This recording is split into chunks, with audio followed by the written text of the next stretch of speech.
একটা কমিশন হয়েছে ঐক্যমত্য কমিশন। আমার সাধারণভাবে আমি যেটা বুঝি, ঐক্যমত্য কমিশন হয়েছে কনসেনসাস বিল্ডিং, অর্থাৎ যতটুকু ঐক্যমত হবে আমরা সেই জায়গাটা ক্লোজ করতে হবে, রাইট? আর যেখানে ঐক্যমত হবে না সেটা ক্লোজ করার তো দরকার নাই, সেটা প্রত্যেকটি দল তারা জনগণের কাছে নিয়ে যাবে, ম্যান্ডেট নিতে হবে। তো ইভেন ঐক্যমত যেটা হয়েছে এটাও তো ম্যান্ডেট লাগবে। বাংলাদেশের জনগণ আমাদের 20টা দলকে, রাজনৈতিক দলকে কোনো দায়িত্ব তো দেয় নাই যে আপনারা বসে বাংলাদেশের ভবিষ্যৎ ঠিক করেছেন। হু আর উই? ফার্স্ট অফ অল আমি এখানেই কোয়েশ্চেন করতেছি, ঐক্যমত্য কমিশনে আমরা যা করতেছি, হু আর উই? বাংলাদেশের জনগণকে আমাদেরকে দায়িত্ব দিচ্ছে, আপনারা 20-30টা দল বসে আগামীর বাংলাদেশ কেমন হবে, বাংলাদেশের গণতন্ত্র কিভাবে হবে, গণতন্ত্রের প্রক্রিয়া কি হবে, এই দায়িত্ব কেউ তো দেয় না আমাদেরকে। এটি একটা হচ্ছে আমাদের মানে ডেমোক্রেসিতে হচ্ছে conversation, dialogue, interaction is a process, ওইটার মাধ্যমে এই কাজটা আমরা করতেছি। সুতরাং আমাদের ওই লিমিটেশনটা আমাদের বুঝতে হবে যে এখানে কিন্তু সব জায়গায় ঐক্যমত হবে না, কিন্তু আমরা তো বাকশাল করছি না, বাকশাল করার চেষ্টা করে ঠিক হবে না সব জায়গায়। আমরা সকলে আলাদা আলাদা ভিন্ন ভিন্ন দল করছি। সুতরাং ভেরি ঐক্যমত কমিশন যে সব কিছু ডিসাইড করে দিতে পারবে এটা বোঝার কোনো কারণ নেই। যতটুকু কনসেনসাস ঐক্যমত হবে ততটুকুতে ক্লোজ করে বাকিটা আমরা, সাইফুল ভাইও বলেছে, আমরা প্রত্যেকটি রাজনৈতিক দলের অধিকার আছে জনগণের কাছে ম্যান্ডেট নেওয়া, আগামী নির্বাচনে আমরা নিয়ে যাবো সেখান থেকে। এখন এখানে যেমন বিএনপির 31 দফা সবকিছু আসেনি, আমাদের তো কোনো সমস্যা নেই। রুবেলের দলেরও সবকিছু এখানে আসে নাই, মান্না ভাইয়ের দলেরও আসে নাই, সাইফুল ভাইয়ের দলেরও আসে নাই, সমস্যা নেই, আসার কোনো কারণ নেই। কারণ প্রত্যেকের একটা নিজস্ব দর্শন, চিন্তা ভাবনা, আগামীর রূপরেখার চিন্তা আছে তো সবাই। সুতরাং আমরা যে সব জায়গায় ঐক্যমত হবো তা তো না। এখন কি আপনি যে বিষয়গুলোতে ঐক্যমত হয় নাই, আপনি কি সবগুলোর উপর এখন কি গণভোটে জিততে পারবেন? তাহলে এই প্রশ্নটা কেন আসছে, আমি এই কি বলবো পিয়ারের জন্য আমাকে গণভোটে যেতে হবে কেন? আমাদের তো প্রত্যেকটি দলের অনেকগুলো ইস্যু আছে যেগুলো ঐক্যমত হয় নাই। তাহলে ওই যদি গণভোটের প্রক্রিয়া আপনি যেতে চান আগামী 2 বছর, তো আপনাকে গণভোটই করতে হবে। ফার্স্ট অফ অল এই দায়িত্ব আমাদেরকে কে দিয়েছে এই সিদ্ধান্ত নেওয়ার জন্য? আমাদেরকে জনগণ এই দায়িত্ব দেয় নাই। বাংলাদেশে একটি অন্তর্বর্তী সরকার গঠিত হয়েছে কিসের ভিত্তিতে? কারেন্ট কোন সংবিধানের ভিত্তিতে হয়েছে? তো বর্তমান সংবিধানের ভিত্তিতে এই সরকার চলছে এখন। সুতরাং বর্তমান সংবিধানের ভিত্তিতে সরকার চলে, অন্তর্বর্তী সরকার চলে, তাহলে আমাদের গণতান্ত্রিক অর্ডারকে যদি ফিরিয়ে আনতে হয় এবং পরবর্তীতে পরিবর্তন করতে হয়, প্রথম দায়িত্ব হচ্ছে আমাদের বর্তমান সংবিধানের আওতায় নির্বাচন করে গণতান্ত্রিক অর্ডারে আমাকে আসতে হবে আগে। আপনি once you restore the democratic order, আপনি সেখান থেকে আপনার পাবলিক ডিসকোর্সে বলেন, পার্লামেন্টারি ডিবেটে বলেন, পার্লামেন্টের ভিতরে বাইরে বহু আলোচনার একটা গণতান্ত্রিক দেশের সুযোগ থাকবে। কিন্তু আপনি গণতান্ত্রিক, এখন তো আমরা কোনো গণতান্ত্রিক অর্ডারের মধ্যে নাই। কিন্তু 14 মাস ধরে একটা সরকার আছে, যে সরকারটা কিন্তু কোনো রিপ্রেজেন্টেটিভ ক্যারেক্টার না, জনগণের নির্বাচিত কোনো সরকার না। আমি তো আগে আমার নির্বাচিত একটি সংসদ সরকার গঠন করতে হবে, ডেমোক্রেটিক অর্ডার দেশে ফিরিয়ে আনতে হবে। তারপর থেকে প্রত্যেকটি দলের অধিকার আছে তাদের বিষয়গুলো জনমত সৃষ্টি করার, জনগণের কাছে যাওয়ার, ম্যান্ডেট নেওয়ার। এবং এইটা democracy is a correction process, democracy is a filtration process. আপনাকে তো এটা তো বিশ্বাস করতে হবে। আমি আজকে আমরা 20টা দল বসে আগামী দিনে 50 বছর বাংলাদেশের সিদ্ধান্ত নেওয়ার তো অধিকার আমাদের নেই। আপনাকে ডেমোক্রেটিক অর্ডারে গিয়ে ডেমোক্রেটিক প্রসেসের মধ্যে থেকে আপনার কথাগুলো বলতে হবে, জনগণকে আপনার বিষয়গুলোকে নিয়ে আপনি জনমত সৃষ্টি করতে হবে। এই প্রক্রিয়াতে আমরা বিশ্বাস করলে তাহলে যতটুকু ঐক্যমত হয়েছে সেটাকে আমরা অ্যাকসেপ্ট করে আমরা আমাদের ম্যান্ডেটগুলো জনগণের কাছে নিয়ে যাই, ইনক্লুডিং পিয়ার। আমরা কিন্তু কোনো কিছু রুল আউট করার পক্ষপাতী না, এটা আপার হাউস হোক লোয়ার হাউস। আমরা তো এই মুহূর্তে সিদ্ধান্ত দিতে পারবো না যে লোয়ার হাউসে হবে কিংবা আপার হাউসে হবে। সেটা আপনি নির্বাচিত হয়ে আপনার ম্যান্ডেট নিয়ে সংসদে আলোচনার মাধ্যমে সিদ্ধান্ত নিতে হবে। পিআরের মতো অনেক কিছু তো আমরা এখন আনরিজলভ রয়ে গেছে।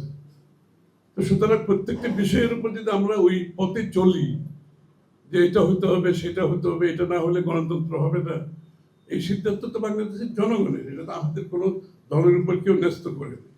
এটা তো বিশ্বাস করতে হবে। যেমন কতগুলো আর্গুমেন্ট আমি শুনলাম যে ওই এলাকাতে মাসেল পাওয়ারের মাধ্যমে যে নির্বাচিত হয়ে যাবে, এটার জন্য পিআর দরকার।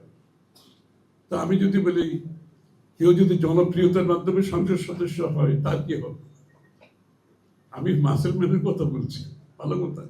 আর যত জনপ্রিয় একজন মানুষ ইন্ডিপেন্ডেন্ট জনপ্রিয়তার মাধ্যমে তো নির্বাচিত হবে, তার অপশনটা বন্ধ হয়ে যাবে। আপনি মাসেল ম্যানের কথা চিন্তা করে একটা লোক জনপ্রিয়তার মাধ্যমে ইলেক্টেড হয়ে আসবে, ওই অপশনটা ক্লোজ করে দিচ্ছেন বিকজ মাসেল ম্যান। তো why you have a muscle man? রাষ্ট্র কেন আছে? আইন শৃঙ্খলা বাহিনী কেন আছে? দেশের আপনার জুডিশিয়ারি কেন আছে? তাহলে আপনি এগুলোকে বাইরে রাখতে চান রাষ্ট্র কাঠামো থেকে? আপনাকে তো এইগুলোকে রিফর্ম করতে হবে, এই জায়গাগুলো আপনাকে চেঞ্জ করতে হবে। রুবেল কারেক্টলি বলছে যে আপনি বাংলাদেশে যেখানে আমরা ডেমোক্রেটিক পার্লামেন্টারি প্রসেসটা সাকসেসফুলি অপারেটই করতে পারিনি, ওইটা এগ্রি। পার্টলি করেছি, পার্টলি পারিনি, একদম পারিনি তাও না। আমার তো প্রথম দায়িত্ব হবে আমার বর্তমান যে সিস্টেম আছে, যে পার্লামেন্টারি প্রসেস, এটাকে ফাংশনাল করা। যে পার্লামেন্টারি কমিটিগুলোকে আমরা কোনোদিন ফাংশনাল হতে দিয়ে নাই। এই যে আপনারা নিয়োগের কথা বলছেন, মান্না ভাই বলছে এটা কি এক্সিকিউটিভরা করবে নাকি কারা করবে নিয়োগের ক্ষেত্রে বিভিন্ন কনস্টিটিউশনাল এবং নন কনস্টিটিউশনাল পজিশনে। Parliamentary committees are doing in the democracy. আমেরিকাতে সিনেট হিয়ারিং হচ্ছে না, এভরি ইম্পর্টেন্ট পজিশন আপনি সিনেট হিয়ারিং হচ্ছে না, লাইভ ব্রডকাস্ট হচ্ছে, সবাই দেখছে। আপনি বাংলাদেশে তো আমরা বলেছি বিএনপির পক্ষ থেকে will go for senate for parliamentary hearing. কোনো পজিশন যদি ইম্পর্টেন্ট পজিশনগুলো হয় যেগুলো তো ম্যাটার করে গণতন্ত্রের জন্য, দেশের জন্য, আপনি পার্লামেন্টারি কমিটিতে আনেন, হিয়ারিং হোক। হিয়ারিং এর মাধ্যমে আপনি ক্লিন চিট নিয়ে আপনি পদায়ন হতে পারেন, তাই না? আপনি প্রত্যেকটি ব্যাপারে পার্লামেন্টারি কমিটিগুলোকে যদি তাদের রোলটা প্লে করতে চান, বলতে in democracy all road leads to parliament, সেটা আপনি বিশ্বাস করতে হবে। আর সেটা যদি আপনি বিশ্বাস না করে পিআর পদ্ধতি করেন, যেই পদ্ধতি করেন, রেজাল্ট ইজ সেম, কোনো ডিফারেন্স তো হবে না এখানে। তো ফার্স্ট লেট আস মেক, যেটা ইউকেতে ফাংশন করছে সেটা আমরা তো ইউকে পদ্ধতি ফলো করছি, তাই না? তো বাংলাদেশে আমি তো ওয়েস্টমিনিস্টার কথা বলছি, কিন্তু ওয়েস্টমিনিস্টার পুরোটাকে আমরা প্র্যাকটিস করেছি কোনো সময়? করি নাই। এটা সিদ্ধান্ত নিতে হবে যে let us make the parliamentary process fully. আপনি পদায়নের বলেন কিংবা যে কোনো ন্যাশনাল ইস্যুতে আপনি পার্লামেন্টারি কমিটির হাতে তুলে দেন না। আপনি পার্লামেন্টারি কমিটির তো বলা হয়েছে বিরোধী দলের লোকজন থাকবে, এটা তো সিদ্ধান্ত হয়েছে, আমাদের মধ্যে আলাপ হয়েছে। তাহলে এখানে চেক অ্যান্ড ব্যালেন্স আছে। প্রত্যেকটা পার্লামেন্টারি কমিটিতে সরকারি দল বিরোধী দলের সদস্যরা থাকে, ওখানে কিন্তু কোনো সমস্যা হয় না। আমরা যারা পার্লামেন্টে ছিলাম, পার্লামেন্টারি কমিটির কার্যক্রমের মধ্যে কিন্তু কোনো কনফ্লিক্ট ছিল না, কোনো কনফ্লিক্ট ছিল না। কিন্তু ওই বাইরে এসে কিন্তু প্রেসের সামনে যখন আসে তখন কিন্তু প্রবলেম। কিন্তু ইনসাইড দি পার্লামেন্ট, পার্লামেন্টারি কমিটিগুলো যেগুলো কাজ করেছে ওখানে কিন্তু একমত হয়েছে বিশেষ বিশেষ বিষয়গুলো নিয়ে। আমরা ঐক্যমত্যে পৌঁছেছি কিন্তু পার্লামেন্টারি কমিটিগুলো। বাট একটা জিনিস যেটা হচ্ছে, এখন আমি মনে করি এই কমিটিগুলোর ফাংশনগুলোকে আরো বেশি পাবলিক করা দরকার। ওই যে উইদিন দিস 4 ওয়াল না রেখে, যে বিদেশে যেভাবে আপনি পার্লামেন্টারি কমিটিগুলো হিয়ারিং গুলো পাবলিক হয়, এটা যদি আপনি পাবলিক করে দেন, তাইলে কিন্তু ভিতরে কি হয়েছে সেটার সাথে বাইরে কি কথাবার্তার যে ব্যবধান সেটা থাকবে। তো বিসাইডস দ্যাট আমি মনে করি আমাদের এই মুহূর্তে যেটা দরকার সেটা হচ্ছে পার্লামেন্টারি সিস্টেমটাকে আমরা কার্যকর করি। আর এই কার্যকারিতার মাধ্যমে কিন্তু অনেক কিছু বেরিয়ে আসবে।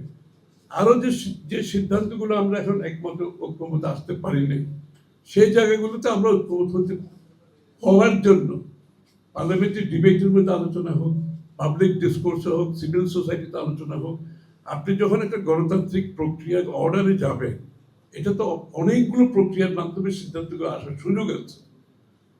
উইনার টেক্স অল যে কালচারটা আছে, এখান থেকে আমাদেরকে বেরিয়ে আসতে হবে।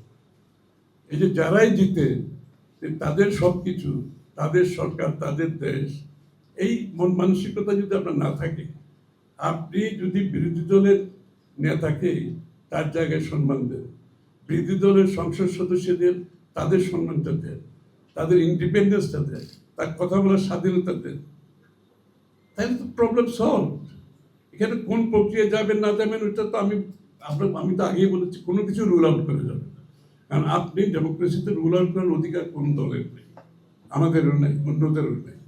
Late there be public discourse, আলোচনা হোক, পাবলিক ওপিনিয়ন ক্রিয়েট হোক, যেগুলো পাবলিকের জনমতের রিফ্লেকশন ঘটবে সেগুলো সমাধান হবে, আর যেগুলো অব্যাহতভাবে ডিসকোর্স চলবে, আলোচনায় থাকবে এগুলো। কিন্তু ফার্স্ট অফ অল আমাদের দায়িত্ব একটা নির্বাচনের মাধ্যমে বাংলাদেশের ডেমোক্রেটিক অর্ডার, যে পরিবেশটা আমরা ফিরিয়ে আনতে পারিনি, সেই পরিবেশ যদি ফিরিয়ে আনার পরে everything will fall in place. বাকিগুলো তো হচ্ছে, এটা হচ্ছে একটা ডেমোক্রেটিক অর্ডারের মধ্যে যেটা পরিবর্তন, আমি আগেও বলছি correction process. Democracy is a filtration process, এবং এটা তো ডেমোক্রেটিক প্রক্রিয়ার মাধ্যমে হতে হবে। Election after election after election, free fair election will determine will bring আবার। আজকে বাংলাদেশে যদি আমরা যখন শুরু করেছিলাম, এই যদি ইলেকশনের ধারাটা যদি এখনো চলতো, কোয়াইট অনেস্টলি আজকে Bangladesh code have been a different place politically. এবং আমরা তো পলিটিক্যাল ইয়ের কথা বলছি, ডেমোক্রেটাইজেশনের কথা বলছি, আমরা ইকোনমিক ডেমোক্রেটাইজেশন কেউ আলাপ করছি না। বাংলাদেশের ডেমোক্রেসি খালি পলিটিক্যাল মানুষের তো ভোট দেওয়া হতো না, বাংলাদেশের মানুষের তো ইকোনমিক ডেমোক্রেটাইজেশন মাধ্যমে তার অর্থনৈতিক অধিকার, এইগুলো নিয়ে তো কোনো ডিসকোর্স হচ্ছে না। যে বাংলাদেশের আজকে অর্থনীতি যে জায়গায় এসে দাঁড়িয়েছে, এখান থেকে বের হতে হলে বাংলাদেশের মানুষের অর্থনীতিতে উন্নয়নের পার্টিসিপেশন কতটুকু ছিল, উন্নয়নের কতটুকু ভাগ তারা পেয়েছে জনগণ। আসলে কি কোনো পলিটিক্যাল ডিসকোর্স এগুলো আছে? আমাদের পলিটিক্যাল কালচার তো চেঞ্জ করতে হবে, আমাদের টলারেন্স থাকতে হবে, একের অপরের প্রতি টলারেন্স থাকতে হবে, একে অপরের মতের প্রতি আমাদের রেসপেক্ট থাকতে হবে। এবং আপনি ভিন্ন মত পোষণ করেও আরেকজনের মতকে আমার রেসপেক্ট করতে পারলে অনেক সমস্যা তো সমাধান হয়।